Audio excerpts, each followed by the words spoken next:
ادامه بخش چهره‌های ماندگار. کوروش کبیر. کوروش کبیر بنیادگذار دولتداری متمدن. مورخان یونانی شهادت می‌دهند که جسد کوروش را بعد یک سال مرگش پسرش کامبوجیا با بهای گران خریده در ولایت فارس در شهر پاسارگاد پایتخت نخستین امپریای هخامنشی‌ها دفن می‌کند. مقبره کوروش تاکنون چون نشانه از آن روزهای کهن پرره و بی آسیب محفوظ مانده است. اسکندر مقدونی به سر قبر کوروش در پاسارگاد 2 مرتبه رفته بود و این حادثه در سرچشمه ها ذکر گردیده است. همین طور جنگ کوروش با مساگیت ها به طور فاجعه‌ای به انجام رسید. درباره حادثه های بعد این محاربه رخ داده یگان خیلی معلومات نیست.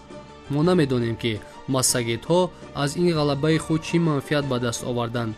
کامبوجیا که بعد مرگ پدرش به تخت شاهنشاهی نشست در این منطقه یگان خیل عملیات حربی بر ضد مساگیت ها نگذرانیده است.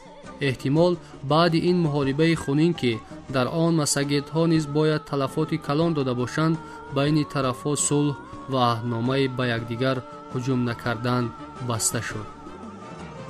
درباره جنگ کوروش با مساگیت ها هنوز در دوره قدیم روایت های زیاد و گوناگون پیدا شده بودند.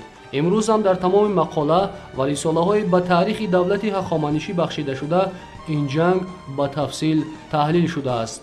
باید در نظر داشت که سبب شهرت این جنگ تنها در مرگ فاجعه‌ای کوروش بود.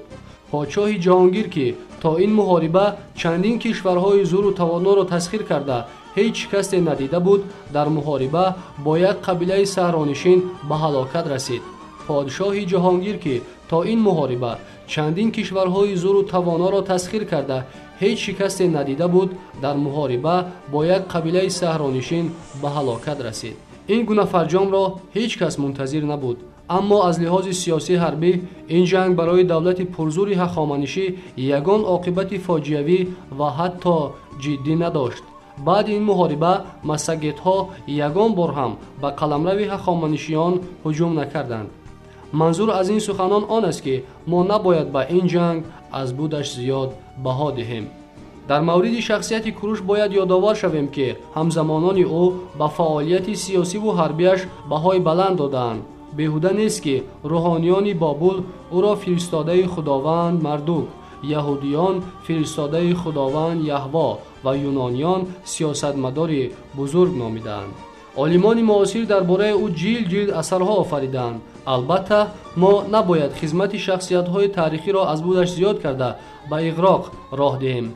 اما کوروش به مبالغه به همه گونه بزرگداشت سزاوار است. برای تصدیق این فکر ما از فعالیت او می توانیم مثال‌های زیاد آوریم، اما با چند مثال اکتفا می‌ورزیم. بعضی مورخان سبب به آسانی شکست یافتن بابل را از سیاست یک طرفه شاه بابل نبانید افزودن اختلافات داخلی و ناراضگی روحانیان کشور می‌دانند.